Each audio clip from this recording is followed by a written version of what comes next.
In this video lesson, we are going to learn about the law of conservation of mass and how it can be applied to chemistry problems. So let's start off with the well-known law of conservation of mass, which was originally determined in 1789 by Antoine Lavoisier, a French chemist, which says that matter cannot be created or destroyed. Right? Cannot be created or destroyed. It can only be rearranged.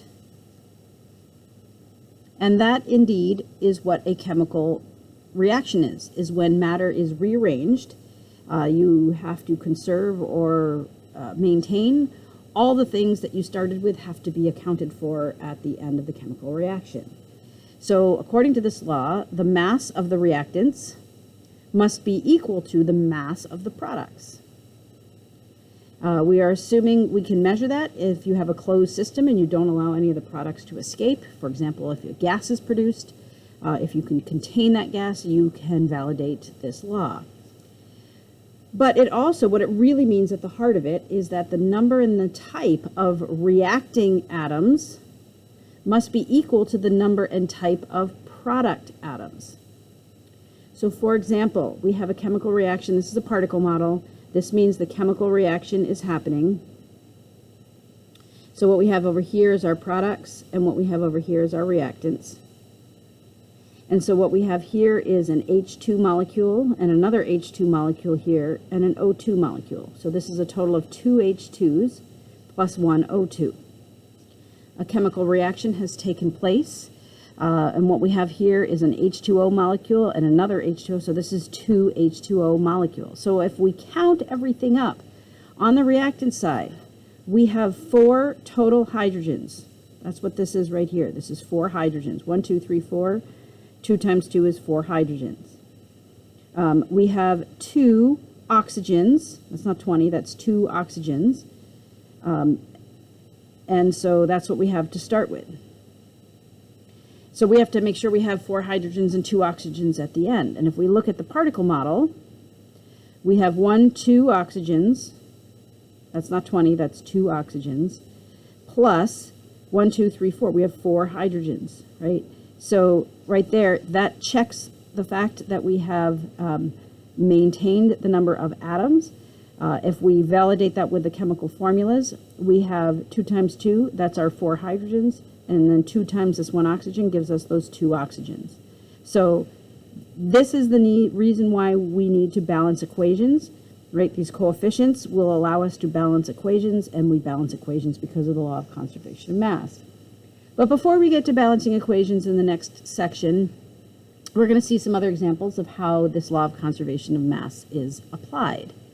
So taking a look at this chemical equation, does this equation follow the law of conservation of mass? Really what we're asking is it balanced? So let's take a look here. Let's put a line through the arrow because everything to the left are our reactants, anything to the right are our products, and we're going to do an inventory on both sides. So what I have is I have 2 potassiums and I have 4 chlorines. 2 times 2 is 4 chlorines on the reactant side. On the product side, 2 potassiums, so that checks. But I only have 2 chlorines represented, so that is no. So the answer here, does this following equation follow the law of conservation of mass? No. Okay, because the chlorines are not equal on either side. Now let's look at a particle model. Does this particle model support the law of conservation of mass? If we consider this arrow, I'm going to put a line through it because anything to the left is our reactants, anything to the right is our products. I have 2 hydrogens. And I have 2 chlorines on the reactant side. On the product side, I have 2 hydrogens and 2 chlorines. So check, check, yes, this does support the law of conservation of mass. All right, so let's bring in the math to it. You will likely want to have a calculator for these questions. If we have 4 different problems here. Our reactants are anything on the left side. Our products are anything on the right side. If our 2 reactants have a mass of 3.4 and 10, then our one product has to have the mass that the reactant started with. So if we bring in a calculator, in this case, it's just going to be 3.4. Nope, let's try that again. 3.4 plus 10. Obviously, I may not have needed a calculator for that, but this is 13.4 grams. Okay, so what do we do now when we have, again, our two reactants, 12.2 and 14.0. Let's add that up, 12.2 plus 14. So we have a total on the reactant side of 26.2 grams. We have one of our products' mass is known, but not the other product. So what we know is that 26.2 has to be equal to X plus 20.0.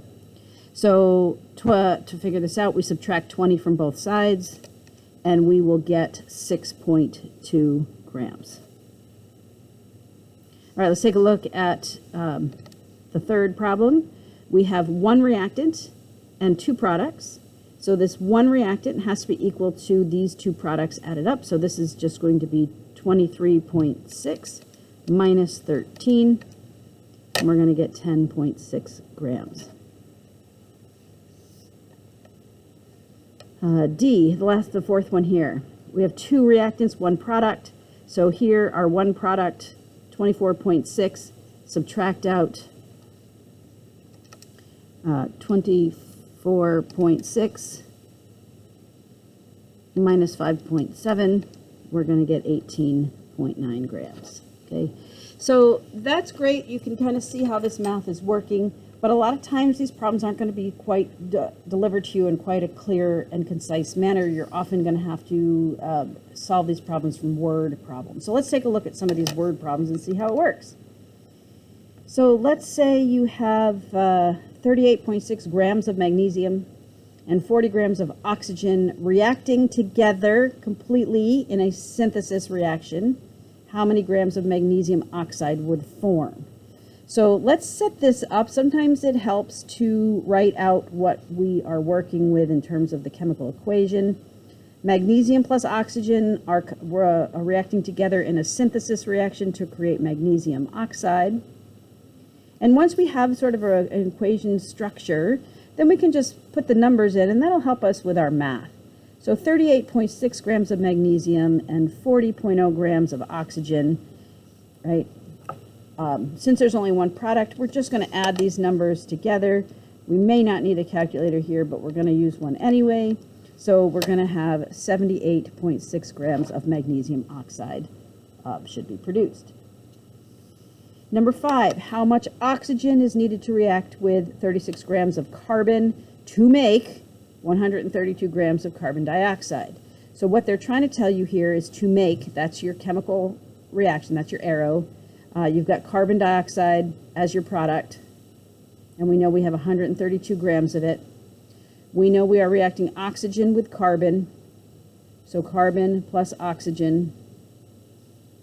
We are trying to figure out how much oxygen we need. We'll assign that as our X. 36 grams of carbon plus X equals 132. So let's subtract 36 from both sides. So 132 minus 36. And we are going to get 96 grams. All right, one more. A solid mass of 25 grams is mixed with 60 grams of a solution in an open container. Open container, that's kind of interesting. That means something's probably going to escape. A chemical reaction takes place and a gas is released. The final mass of the mixture is 75 grams. What is the mass of the gas produced? So this one is a little bit trickier because we don't have any chemical formulas to work with, but here's what I see. I see a solid mass is mixed with a solution, and it makes a gas and some sort of mixture that's left behind. So if you understand that that's sort of the structure of what's happening, now the math is easy to sort of organize. We've got 25 grams of the solid mass. We've got 60 grams of the solution. We want to know what is the mass of the gas that gets produced, and the final mass of the mixture is 75. So really it just comes down to setting up this simple arithmetic equation, right? 25 plus 60 We shouldn't need a calculator, but we're going to use one anyway. 25 plus 60 is going to give us 85, is equal to x plus 75 grams. Subtracting 75 from both sides, we are going to get x is equal to 10 grams.